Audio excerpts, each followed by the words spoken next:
Thanks for joining us, everyone. We have Coach Harbaugh available for you all. With that being said, we'll open it up here to Coach. Okay, good to see everybody. Appreciate you guys being here. Appreciate our guys. They did a good job with the press conferences. And before I get started, I just want to, since it's the end of the season here, the regular season part of what we're doing, 16 games in a crazy year, 2020, now that we're in 2021, just want to make mention of some real special people that helped us get to this point, starting with the families of the players, the coaches, of the people in the organization, up and down and sideways, have been great. And they put up with a lot, and they've dealt with us, and being in the house, out of the house. A special shout out to Ingrid and Allison and to all of our families for what they've had to go through and the sacrifices that they made to make sure that we can come out and coach and play and do our jobs in the building. And then for the people in the building, starting with the leader in the building, Dick Cass, who has led the charge with all of our operations people at every level. And I wish I could mention everybody's name, but they've done a great job. And Dick has been a real leader through all this. And the fact that we can just play and we can practice and we can have these meetings, and Steve spared no expense and supported everybody the whole way. Just to be able to do that, I think it bears worth mentioning. We had so many great people. I'm tell you, I'll give you Megan McLaughlin, who's incredible in our building, and Dan Parsons and others, just so many others, our food people. So thanks to everybody for that. And as far as the game goes, I just think it was a heck of an effort. I'm proud of the guys. I think they overcame adversity. We had our backs to the wall. Nobody said anything. They just went to work every single day and competed in every single game. And now we start again. There's a new season. So this one goes behind us. And now we start the new season, which is the playoffs. So which questions do you have? Jamison Hensley. Congratulations, John.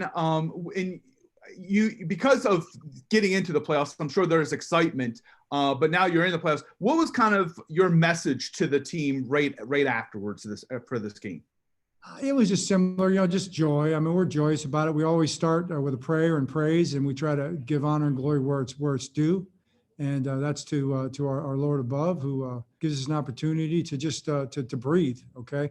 And if there's anything we've learned in 2020, I mean, it's an opportunity just to step out of bed and do our job. I mean, so many people don't have an opportunity to go to work and do their job. So we're very grateful for that. And we start with that, and then for each other, and for trusting one another and believing in one another and having each other's back. And I told him, I said, when you do that, when you trust one another, look what the other guy can do. Look what they can do.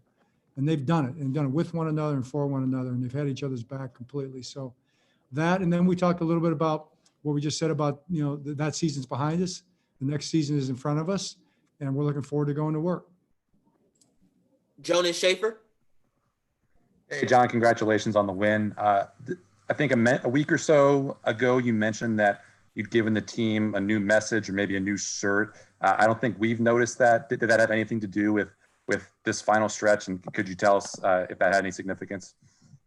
Yeah, it was faith and guts. And I think that's what it took. We had a message on the back about resiliency. But faith and guts was the main message, and it was a understated message. It was a black outline on a brochure with in the end was in gold. You could see that, and the point of that was the idea that faith and guts is something you really just can't see. I mean, you can see a pretty face, you can see a pretty car, you can see nice clothes, you can see a lot of outward things, but when you start talking about things like faith and heart and courage and resilience and toughness, and the things that I think so many people have shown in the last year.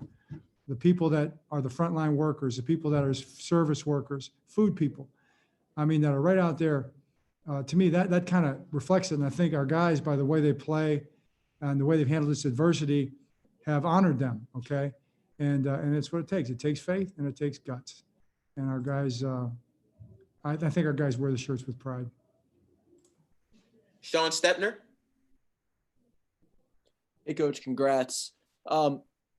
Looking back on the last month or so and this win streak here to get into playoffs, and then you look at today and the way your team performed, do you think today's game and result and the way it played out in the dominating fashion it did, do you think that was kind of like an exclamation point that your guys kind of wanted to end the season with and not leave it up to chance, I guess?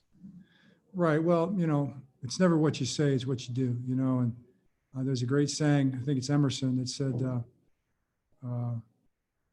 what you do speaks so loudly that I can't hear what you say, and I do believe our guys have reflected that bit of wisdom. So if that's the case, so be it. But we understand we have to look forward. The thing we've done is we've looked ahead all the way. We haven't looked back.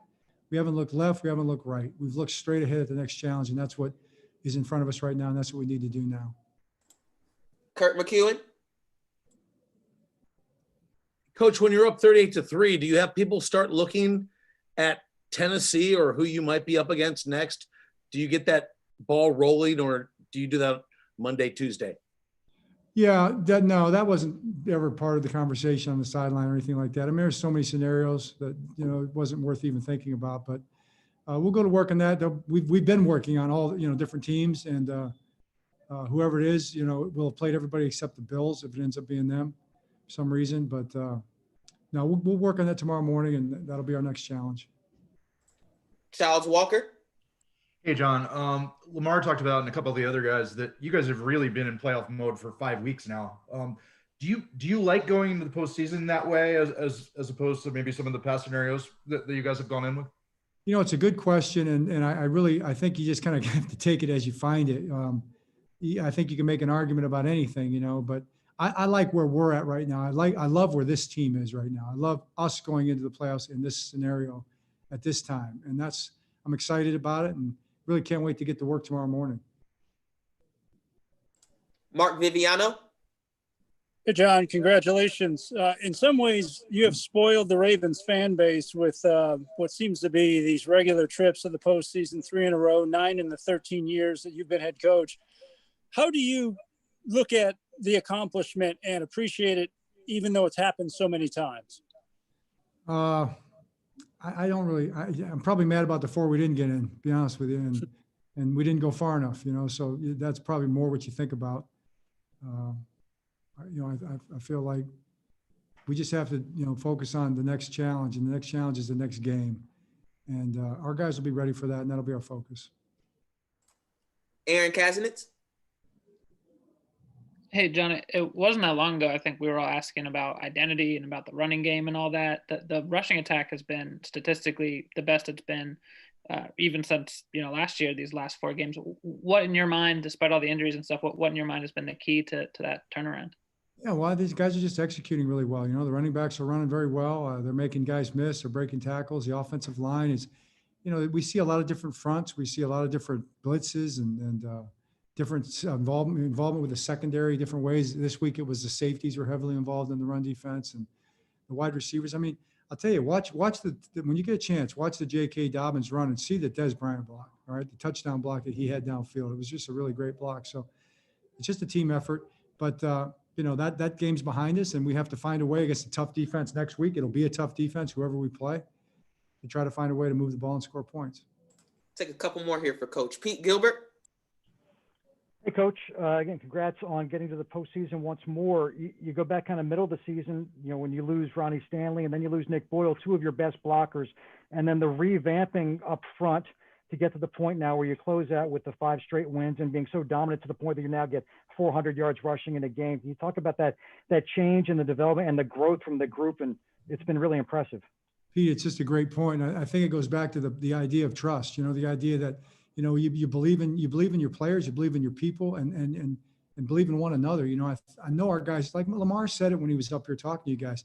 He said Pat goes out and Tristan comes in, and nobody bats an eye, nobody flinches, and he plays a great game, and we have the success we have. So, we have a lot of faith in our guys and their effort and their toughness and how hard they work, and we just believe in our players, and I'm proud of them for it. We'll close it out here with Jeff Cerebek.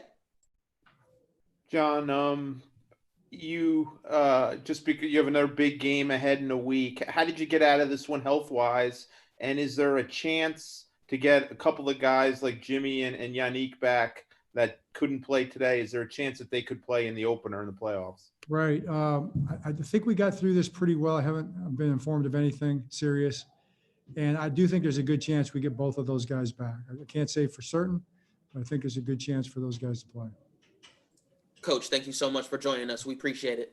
Thanks, everybody. Appreciate you guys too. Hey, thanks to you guys too for putting up with all the craziness of these Zoom meetings and press conferences and things like that. You guys have been great, and we definitely appreciate it. Now Chad's over here shaking his head. Yes, he appreciates it too. So thanks for you guys and for who you are. We appreciate you.